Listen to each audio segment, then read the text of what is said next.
Hello dear students, welcome back to the logical classes.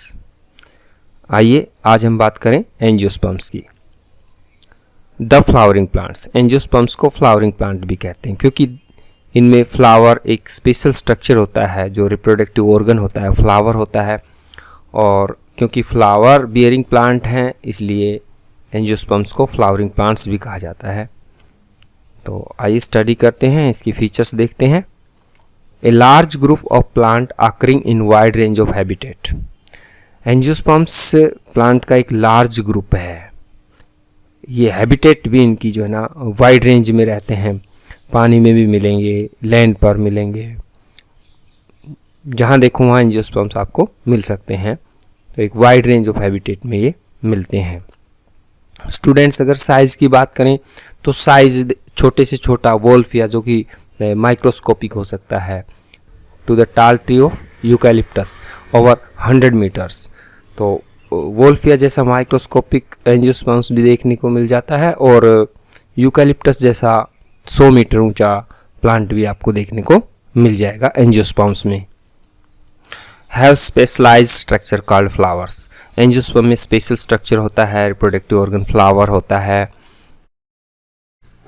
The pollen grain and ovules are developed in flower. Flower के अंदर pollen grain और ovule develop होते हैं और the seeds are enclosed by the fruit. हमने gymnosperms में देखा था सीड्स नेक्ड थे, लेकिन एंजियोस्पर्म्स में अब सीड कवर्ड है, फ्रूट के अंदर कवर्ड है। They provide us with food, fodder, fuel, medicines and several other commercially important products. Angiosperms अपने आप में लार्ज ग्रुप है बट इम्पोर्टेंट ग्रुप भी है क्योंकि इनसे हमें फूड, फोडर, फ्यूल, मेडिसिन्स और कुछ अन्य पदार्थ भी जो कि कॉमर्शियली हमारे लिए इम्पोर्टेंट होते हैं हमें एंजियोस्पर्म से मिलते हैं। तो इनकी जो खास बात है कि इनको फ्लावरिंग प्लांट कहा गया है because they have special structure called flower. इनके अंदर जो फ्लावर होता है वो स्पेशल होता है जिसमें पोलन ग्रेन और ओव्यूल डेवलप होते हैं। ओव्यूल के अंदर एम्ब्रियोसैक होता है। पोलन ग्रेन अपने आप में गेमेटोफाइटिक प्लांट बॉडी है, एम्ब्रियोसैक एक गेमेटोफाइटिक पार्ट है। और इसका अगर फ्लावर का स्ट्रक्चर अगर हम देखते हैं तो एंजियोस्पर्म्स जो फ्लावर होते हैं उसमें सेपल जिसको कैलिक्स बोलते हैं, उसके बाद पेटल्स हैं। ये दोनों नॉन एसेंशियल पार्ट है फ्लावर के। जो एसेंशियल पार्ट है जो रिप्रोडक्शन में मदद करते हैं, जो रिप्रोडक्शन में काम आने वाले पार्ट्स हैं वो हैं इसके stamen. Male part are known as the male sex organ are known as the stamen while the female sex organ is known as the pistil और कार्पल।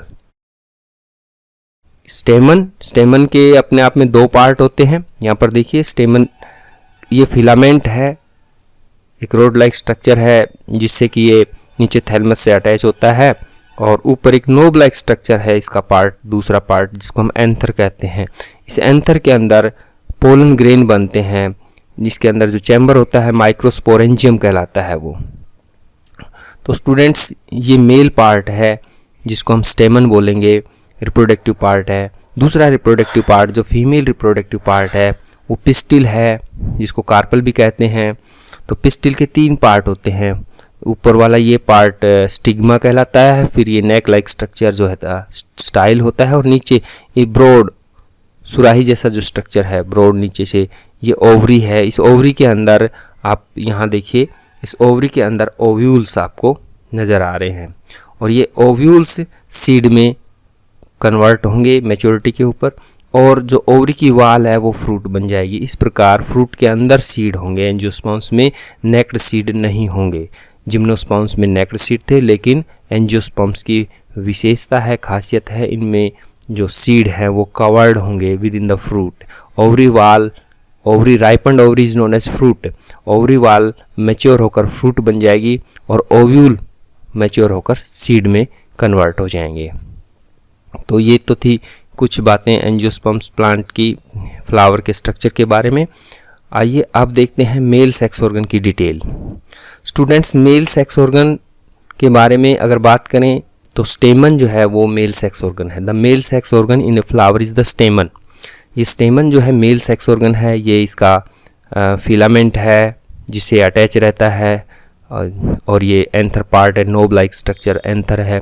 एंथर के अंदर माइक्रोस्पोरेंजियम में माइक्रोस्पोर प्रोड्यूस होते हैं ईच स्टेमन कंसिस्ट ऑफ, हर एक स्टेमन में एक cylinder मानी पतला फिलामेंट होता है, और an anther at the tip, और टिप के ऊपर एंथर लगा होता है। यानी स्टेमन को हम 2 पार्ट्स में डिवाइड कर सकते हैं, फिलामेंट और anther. The anther bye meiosis produce pollen grains. Anther के अंदर स्पोरोजिनियस टिश्यू में मियोसिस होकर पोलन ग्रेन प्रोड्यूस होते हैं। पोलन ग्रेन यानी मेल गैमेटोफाइट। देखिए हमने देखा कि जो एंजियोस्पर्म है उसमें गैमेटोफाइटिक स्टेज बहुत ही रिड्यूस्ड है। पोलन ग्रेन में 3 सेल का स्ट्रक्चर एक मेल गैमेटोफाइट है। इसी प्रकार से फीमेल गैमेटोफाइट पे आगे आप देखेंगे बहुत ही रिड्यूस्ड है। On maturity pollen grain contains 2 male gametes and 1 vegetative nucleus, यानी ओवरऑल 3 सेल और 3 न्यूक्लियाई का स्ट्रक्चर होती है pollen grain. The pollen grain after dispersal from the anther are carried out by wind और various other agencies to the female sex organ. This process is termed as pollination. यानी pollen grain जब बन जाएंगे anther के अंदर तो वो release होंगे, डिस्पर्ज हो जाएंगे एंथर से, और हवा में बहकर या किसी दूसरी एजेंसी में इंसेक्ट वगैरह से चिपक कर वो फीमेल सेक्स ऑर्गन तक पहुँचेंगे। फीमेल सेक्स ऑर्गन यानी हम कह सकते हैं स्टिग्मा तक पहुँचेंगे। वहाँ पर उनका जर्मिनेशन होगा, पोलन ग्रेन जर्मिनेट करके पोलन ट्यूब रिलीज करेगी। यानी पोलन ग्रेन का एंथर से फीमेल सेक्स ऑर्गन स्टिग्मा तक पहुंचना पोलिनेशन कहलाता है। तो आइए देखते हैं कि स्टेमन का स्ट्रक्चर कैसा है। देखिए यहाँ पर स्टेमन का स्ट्रक्चर आपको दिखाया गया है।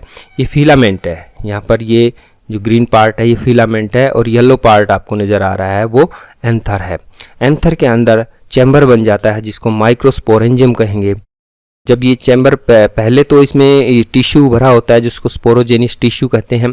उस टिश्यू से बाद में पोलन ग्रेन से पहले माइक्रोस्पोर बनते हैं, जो कि माइक्रोस्पोर मदर सेल से में मियोसिस होने के बाद बनेंगे। देखिए जब स्पोरोजिनियस टिश्यूज में कुछ सेल्स माइक्रोस्पोर मदर सेल की तरह बिहेव करेगी, उनमें मियोसिस होता है। तो एक सेल से 4 सेल बन जाते हैं, स्पोर टेट्राड की फॉर्म में बनते हैं पहले मियोसिस होकर, और फिर उसके बाद हर एक स्पोर टेट्राड से एक जो सेल है वो 2 में डिवाइड हो जाती है। एक जनरेटिव सेल बन जाती है, एक ट्यूब सेल कहलाती है। इस प्रकार एक माइक्रो गैमेटोफाइट यानी पोलन ग्रेन बन जाती है, जो कि एक मेल गैमेटोफाइटिक बॉडी है एंजियोस्पर्म्स के लिए। तो हम कह सकते हैं जब ये पोलन ग्रेन जिसमें कि एक जनरेटिव सेल है, एक ट्यूब सेल है, जब ये स्टिग्मा पर पहुंचती है और वहाँ पोलन ट्यूब रिलीज होती है, तो जनरेटिव सेल अपने आप में फिर दोबारा से माइटोटिकली डिवाइड होकर 2 सेल बन जाती है, दोनों मेल गैमेट कहलाएंगे। उस समय 3 सेल का स्ट्रक्चर बन जाता है पोलन ग्रेन, 2 मेल गैमेट और एक ट्यूब सेल। इस प्रकार से 3 सेल्ड एंड 3 न्यूक्लियर स्ट्रक्चर बन जाता है पोलन ग्रेन। आइए अब बात करते हैं फीमेल सेक्स ऑर्गन की। Students, the female sex organ in a flower is the pistil और द कार्पल। जैसा कि पहले भी बताया कि फीमेल सेक्स ऑर्गन पिस्टिल कहलाता है, या फिर इसको कार्पल भी कह सकते हैं। यहाँ पर देखिए, मैं इसको एनलार्ज कर देता हूँ। यहाँ पर देखिए, ये तो मेल सेक्स ऑर्गन है, स्टेमन जिसका नाम था, और ये वाला ये फीमेल सेक्स ऑर्गन है। इस फीमेल सेक्स ऑर्गन यानी पिस्टिल, यहाँ पर एक सिंगल पिस्टिल दिखाई गई है। इसके 3 पार्ट है। स्टिग्मा, सबसे ऊपर का पार्ट जो ब्रॉड होता है, जो पोलन ग्रेन को रिसीव करता है, वो पार्ट है स्टिग्मा। फिर ये नेक लाइक स्ट्रक्चर है, ये स्टाइल कहलाता है। और उसके बाद नीचे वाला पोर्शन जो चौड़ा पोर्शन है वो ओवरी कहलाता है। और ओवरी के अंदर खाली चैम्बर लोक्यूल, और लोक्यूल में होंगे ओव्यूल, और ये ओव्यूल बाद में सीड में कन्वर्ट हो जाएंगे। The pistil consist of stigma, style and ovary. अभी बताया कि पिस्टिल के 3 पार्ट हैं, स्टिग्मा, स्टाइल एंड ओवरी।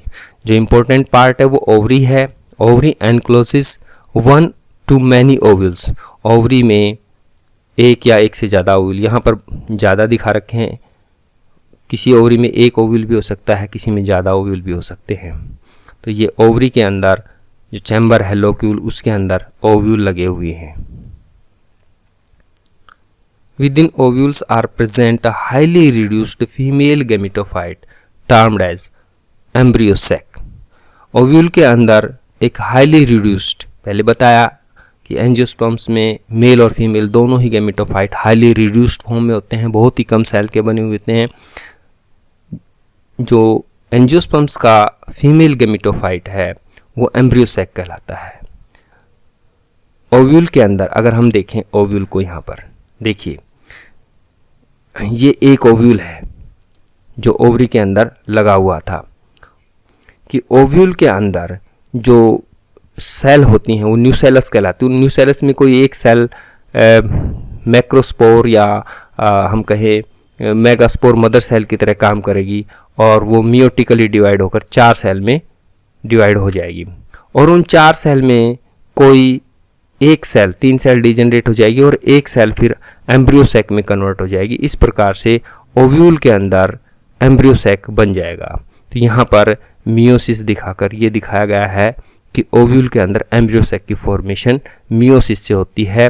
तो एम्ब्रियो सैक में जो यानी फीमेल गैमेटोफाइट एम्ब्रियो सैक, उसकी सभी सेल्स हैप्लॉइड होंगे क्योंकि वो मियोसिस से बने होते हैं। Each cell of an embryo sac is haploid as its formation is preceded by meiosis. Embryo sac की सभी सेल हैप्लॉइड होंगी क्योंकि वो मियोसिस होने के बाद बनती है। आइए अब बात करते हैं द एम्ब्रियो सैक यानी फीमेल गैमेटोफाइट की। Students, each embryo sac has a 3 celled egg apparatus। Embryo sac में 3 सेल का एक स्ट्रक्चर होता है जिसको एग apparatus कहते हैं, जिसमें एक एग सेल होती है और 2 सिनर्जिड्स होते हैं। इसके अलावा 3 एंटीपोडल सेल्स होंगी एम्ब्रियो सैक में और 2 पोलर न्यूक्लियाई होंगे। देखिए माइक्रोपाइल एंड की तरफ एग apparatus में एक एग सेल और 2 सिनर्जिड इसके साइड में, और चैलेजल एंड की तरफ 3 एंटीपोडल सेल्स, और एक जो पूरी की पूरी जो सेंट्रल सेल है जिसमें सारे 8 के 8 न्यूक्लियाई और सेल्स हैं, उस सेंट्रल सेल के सेंटर में 2 पोलर न्यूक्लियाई होते हैं। अगर न्यूक्लियाई को काउंट करें तो 3 एग apparatus के और 3 एंटीपोडल सेल्स के और 2 सेंट्रल यानी हम कहें 2 पोलर न्यूक्लियाई, तो कुल मिलाकर 8 न्यूक्लियाई और टोटल 7 सेल्ड स्ट्रक्चर यानी 3 एग apparatus की सेल्स, 3 एंटीपोडल सेल्स और एक सेंट्रल सेल, 7 सेल्ड और 8 न्यूक्लियर स्ट्रक्चर एम्ब्रियो सैक में आपको नजर आता है। एम्ब्रियो सैक को मेगा गैमेटोफाइट या फिर हम कहें फीमेल गैमेटोफाइट भी कह सकते हैं। ये सभी सेल्स हैप्लॉइड होते हैं। The polar nuclei eventually fuses to produce a diploid secondary nucleus. Fertilisation से तुरंत पहले दोनों पोलर न्यूक्लियाई फ्यूज हो जाते हैं और सेकेंडरी न्यूक्लियस यानी डिप्लॉइड सेकेंडरी न्यूक्लियस स्ट्रक्चर बन जाता है। Thus, embryo sac has a 7-celled and 8 nuclei structure. Now let us discuss about the fertilization. Students, angiosperm में फर्टिलाइजेशन डबल फर्टिलाइजेशन कहलाता है। कैसे, आइए देखते हैं। आफ्टर पोलिनेशन, पोलिनेशन के बाद the pollen grain germinate on stigma. ये देखिए, जब पोलन ग्रेन एंथर से स्टिग्मा पर आ जाती तो यहाँ पर ये जर्मिनेशन स्टार्ट कर देती है। Pollen grain pollen tube release शुरू कर देती है। तो जो जनरेटिव सेल थी उससे 2 न्यूक्लियाई बनते हैं, दोनों के दोनों मेल गैमीट कहलाते हैं या हम कह सकते हैं स्पर्म्स कहलाते हैं। एक ट्यूब न्यूक्लियस होता है जो आगे गाइड करता हुआ चलता है पोलन ट्यूब को। तो इस प्रकार से ये पोलन ट्यूब जर्मिनेशन स्टिग्मा के ऊपर स्टार्ट हो जाता है। The resulting pollen tube grows through the tissues of stigma and style and reaches the ovule. तो इस प्रकार से जो पोलन ट्यूब रिलीज होती है वो पोलन ट्यूब स्टिग्मा और स्टाइल के टिश्यूज के अंदर एंटर करती हुई ओव्यूल की तरफ बढ़ती है और अल्टीमेटली ओवरी के अंदर ओव्यूल के अंदर एंटर कर जाती है। In ovule, the pollen tube enters the embryo sac where 2 male gametes are discharged. यानी ओव्यूल के अंदर एंटर करने के बाद पोलन ट्यूब एम्ब्रियो सैक में एंटर करेगी, वहाँ पर वो 2 मेल गैमेट छोड़ेगी। देखिए किस प्रकार से ये पोलन ट्यूब जब आ जाती है ओवरी के अंदर, यहाँ पर देखिए पोलन ट्यूब जब ओवरी में आ जाती है तो ओव्यूल के अंदर जाती है। तो ओव्यूल में जैसे ही एंटर करती है ये एम्ब्रियो सैक में एंटर कर जाती है और एम्ब्रियो सैक में पोलन ट्यूब अपना कंटेंट डिस्चार्ज कर देती है, यानी मेनली इसका जो 2 मेल गैमीट होते हैं वो डिस्चार्ज हो जाते हैं। तो 2 मेल गैमीट्स में एक मेल गैमीट 2 पोलर न्यूक्लियाई अभी फ्यूज होकर सेकेंडरी न्यूक्लियस बन जाते हैं, उससे फ्यूज होकर 3n स्ट्रक्चर यानी ट्रिपल फ्यूजन कहलाता है। ये 3n स्ट्रक्चर बनेगा और एक मेल गैमीट इसके साथ एग के साथ फ्यूज होकर डिप्लॉयड जायगोट बनाएगा। One of the male gamete fuses with the egg cells to form zygote। तो एक मेल गैमीट एग के साथ फ्यूज होगा एग apparatus में और जायगोट बनाएगा। इसको सिनगैमी भी कहते हैं। This process is also known as syngamy. The other male gamete fuses with the diploid secondary nucleus to form the triploid primary endosperm nucleus, PEN, primary endosperm nucleus. This double fertilisation event is unique in angiosperms. तो देखिए आपको angiosperms में दो जगह fertilisation नज़र आ रहा है, एक तो पोलर न्यूक्लियाई का मेल गैमीट के साथ, दूसरा एग का मेल गैमीट के साथ जो जायगोट बनाता है सिनगैमी। तो इस प्रकार से आपको ट्रिपल फ्यूजन और सिनगैमी नज़र आ रहे हैं, 2 जगह फर्टिलाइजेशन होता है एंजियोस्पर्म्स में। तो हम कह सकते हैं एंजियोस्पर्म्स की खासियत है, एक यूनिक फीचर है कि एंजियोस्पर्म में डबल फर्टिलाइजेशन होता है। देखिए फर्टिलाइजेशन होने के बाद पोस्ट फर्टिलाइजेशन इवेंट्स कौन कौन से होते हैं। दोनों जगह फर्टिलाइजेशन हो गया, अब क्या होगा आगे? The zygote develops into embryo. तो जो जायगोट बना था सिनगैमी से वो एम्ब्रियो में डेवलप होना शुरू हो जाएगा विद 1 और 2 कोटिलीडन्स। जब एम्ब्रियो बनेगा तो उसमें देखिए यहाँ पर ये 2 कोटिलीडन्स नज़र आ रहे हैं। या तो डाइकोट जो प्लांट्स होते हैं उसका एम्ब्रियो में 2 कोटिलीडन्स बनते हैं और मोनोकोट जो प्लांट होते हैं उनमें एक जो है ना कोटिलीडन वाला एम्ब्रियो बनता है। Hence angiosperms are divided into 2 classes. तो उनके एम्ब्रियोनिक डेवलपमेंट के हिसाब से एंजियोस्पर्म्स को 2 क्लासेस में बांटा गया है। Monocotyledons means embryo have only 1 cotyledons and dicotyledons means embryo have 2 cotyledons. यानी एम्ब्रियोनिक डेवलपमेंट को देखते हुए एंजियोस्पर्म्स को ब्रॉडली 2 क्लासेस में डिवाइड किया गया है, मोनोकोट और डाइकोट। दूसरी जगह जो फर्टिलाइजेशन का इवेंट हुआ था जिससे कि पेन बना था, प्राइमरी एंडोस्पर्म न्यूक्लियस बना था जो ट्रिप्लॉइड था, वो डेवलप हो जाता है एंडोस्पर्म में। तो एंडोस्पर्म क्या है? एक हम कहें रिजर्व फूड रहेगा एम्ब्रियो के डेवलपमेंट के लिए, that provide nourishment to the developing embryo. The synergids and antipodal cells degenerate after fertilisation. जो ऊपर एंटीपोडल सेल्स थे और सिनर्जिड्स थे एग एपरेटस में, वो डिजेनरेट हो जाएंगे फर्टिलाइजेशन के बाद। The ovule develops into seed, और ओव्यूल है वो सीड में कन्वर्ट होना शुरू हो जाता है।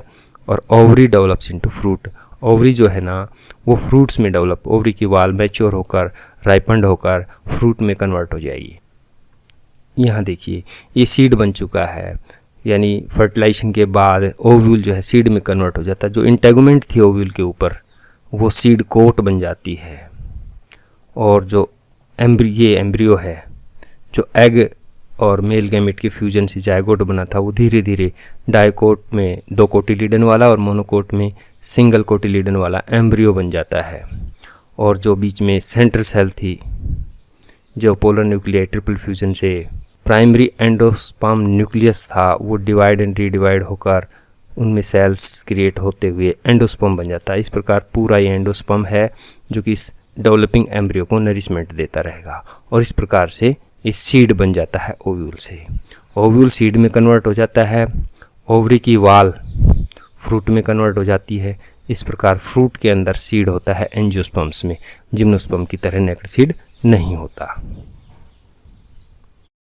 एक बार हम इसकी लाइफ साइकिल पर नज़र डाल लेते हैं कि किस प्रकार से एंजियोस्पर्म्स की लाइफ साइकिल चलती है। स्टूडेंट्स ये देखिए इसकी स्पोरोफाइटिक प्लांट बॉडी है एंजियोस्पर्म्स की। ये रूट है और ये सूट सिस्टम है। सूट सिस्टम में आपके स्टेम, ब्रांचेस एंड लीव्स और इसके साथ साथ flowers are the modified shoot system modified होकर फ्लावर का स्ट्रक्चर ले लेता है, जो कि एक रिप्रोडक्टिव पार्ट है एंजियोस्पर्म्स की खासियत है, विशेषता है।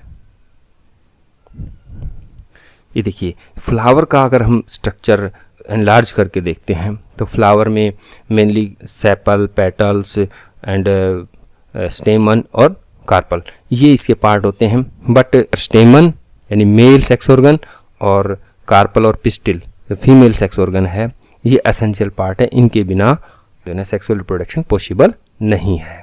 तो flower are the reproductive part of the angiosperms.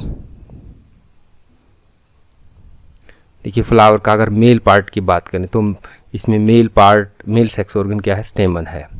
और एक स्टेमन को अगर एनलार्ज करके देखें तो इसमें फिलामेंट और एंथर, नोबल एंथर में पोलन ग्रेन डेवलप होंगे। ये देखिए एंथर के अंदर जो स्पोरोजिनियस टिश्यू था उसमें microspore mother cells meiotically divide होकर माइक्रोस्पोर बनना चाहेंगी। मियोसिस डिवीजन में एक सेल से 4 सेल बनेंगी और हम कह सकते हैं कि चारों सेल टेट्राड की फॉर्म में होंगी। फिर ये टेट्राड से चारों माइक्रोस्पोर अलग हो जाएंगे और अलग होने के बाद ये माइक्रोस्पोर सिंगल माइक्रोस्पोर है यहाँ, जो कि बाद में डेवलप होगा पोलन ग्रेन में। तो इनिशियली पोलन ग्रेन में 2 ही सेल नज़र आते हैं, जनरेटिव सेल्स और दूसरा ट्यूब सेल्स। जब पोलन ट्यूब रिलीज होती है तो जनरेटिव सेल्स डिवाइड हो जाती है फर्दर 2 मेल गैमेट्स में, यानी 3 सेल और 3 न्यूक्लियस का स्ट्रक्चर माइक्रोगैमेटोफाइट या हम कहें पोलन ग्रेन यानी मेल गैमेटोफाइट बॉडी बन जाती है। बहुत रिड्यूस्ड है, सिर्फ 3 सेल का मेल गैमेटोफाइट है एंजियोस्पर्म में। अगर बात करें फीमेल के स्ट्रक्चर की तो इधर जो फ्लावर के अंदर पिस्टिल या कार्पल कहेंगे उसके 3 पार्ट पहले भी बताया, स्टिग्मा, स्टाइल और ओवरी। ओवरी के अंदर ओव्यूल होते हैं। अगर ओवरी को ध्यान से देखें तो ओवरी के अंदर ये ओव्यूल्स लगे हुए हैं। स्टूडेंट्स, ओव्यूल्स के अंदर जो सेल होती हैं न्यूसेलस सेल, उनमें से कोई एक सेल मैक्रोस्पोर में कन्वर्ट होना चाहेगी। मैक्रोस्पोर यानी मेगास्पोर मदर सेल में मियोसिस होगा, तो पहले 2 फिर 4 सेल बनने के बाद 3 डिजेनरेट हो जाएगी और एक सेल जो है ना फंक्शनल मेगास्पोर का काम करेगी और उससे एम्ब्रियोसेक बनेगा। यहाँ पर देखिए ये एम्ब्रियोसेक बन गया है। एम्ब्रियोसेक यानी जो मेगास्पोर सेल बनी थी 3 डिजेनरेट होने के बाद एक फंक्शनल रही थी, वो हैप्लॉइड थी और उस हैप्लॉइड सेल में माइटोटिक डिवीजन होता न्यूक्लियस का, बार बार माइटोटिक डिवीजन होकर 1 से 2, 2 से 4, 4 से 8 सेल बनेंगे, 8 न्यूक्लियाई बनेंगे। 8 न्यूक्लियाई 4 एक पोल की तरफ यानी चैलेंजर पोल की तरफ और 4 माइक्रोपाइलेंट की तरफ आएंगे और इस प्रकार उन चारों में से एक न्यूक्लियाई सेंटर की तरफ चला जाएगा। तो सेंटर में 2 न्यूक्लियाई होंगे जिनको पोलर न्यूक्लियाई कहा जाएगा। चैलेंजर एंड और माइक्रोपाइलेंट दोनों ही एंड के ऊपर 3 न्यूक्लियाई हो जाएंगे। उन 3 न्यूक्लियाई से माइक्रोपाइलेंट की तरफ एक एग अपरेटस डेवलप हो जाता है जिसमें 3 सेल होंगे, एक एग सेल होगी और 2 सिनर्जिड्स होंगे और दूसरी तरफ चैलेंजर एंड की तरफ तीनों एंटीपोडल सेल्स बन जाएंगी। तो इस प्रकार से हम देखेंगे कि ओव्यूल के अंदर एम्ब्रियोसेक यानी फीमेल गैमेटोफाइट, जिसको मेगा गैमेटोफाइट भी कह सकते हैं, डेवलप हो जाएगा। ये फीमेल गैमेटोफाइट भी हाईली रिड्यूस्ड है, सिर्फ 7 सेल्ड और 8 न्यूक्लियाई स्ट्रक्चर है।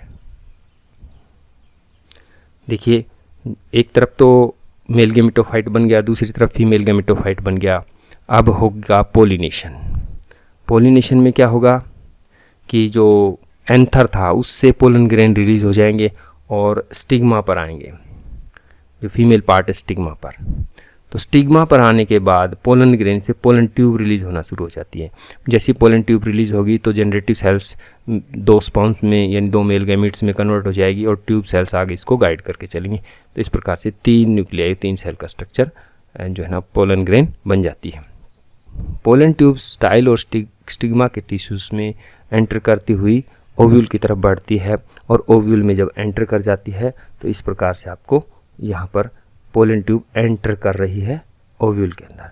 माइक्रोपाइल रीजन से जनरली ओव्यूल के अंदर एंटर करती है और जैसे ही एंटर करेगी तो वो एम्ब्रियोसेक में अपने कंटेंट को डिस्चार्ज कर देगी। ट्यूब न्यूक्लियस पहले ही डिजेनरेट हो जाता है इसके अंदर जाते ही, एम्ब्रियोसेक में जाते ही, और जो 2 मेल गैमीट्स हैं उनमें से एक मेल गैमीट एग अपरेटस में एग के साथ फ्यूज करके सिनगैमी यानी जायगोट बनाएगा सिनगैमी से, और दूसरा मेल गैमीट पोलर न्यूक्लियस से फ्यूज होकर ट्रिप्लॉइड प्राइमरी एंडोस्पर्म न्यूक्लियस का फॉर्मेशन करेगा। तो इस प्रकार से डबल फर्टिलाइजेशन होने के बाद ओव्यूल जो है वो सीड में कन्वर्ट हो जाएगा और फ्रूट के अंदर बहुत से ज़्यादा ओव्यूल हैं तो ज़्यादा सीड बन जाएंगे, एक ओव्यूल है तो एक ही सीड बनेगा और ये सीड फिर जर्मिनेट होगा सूटेबल कंडीशन में। सोइल के अंदर सीड जर्मिनेशन होने के बाद सीड में जो एम्ब्रियो पार्ट था तो उसके रेडिकल से रूट निकलेगी और उसके प्लूम्यूल से सूट सिस्टम निकलना शुरू हो जाएगा और सीड जर्मिनेट होकर फिर डिप्लॉयड स्पोरोफाइटिक प्लांट बॉडी बन जाएगी। तो इस प्रकार से एंजियोस्पर्म्स की लाइफ साइकिल चलती है। स्टूडेंट्स, इस वीडियो में हमने एंजियोस्पर्म्स की डिटेल आपको बताई। अगले वीडियो में हम अल्टरनेशन ऑफ जनरेशन की बात करेंगे। तब तक के लिए नमस्कार।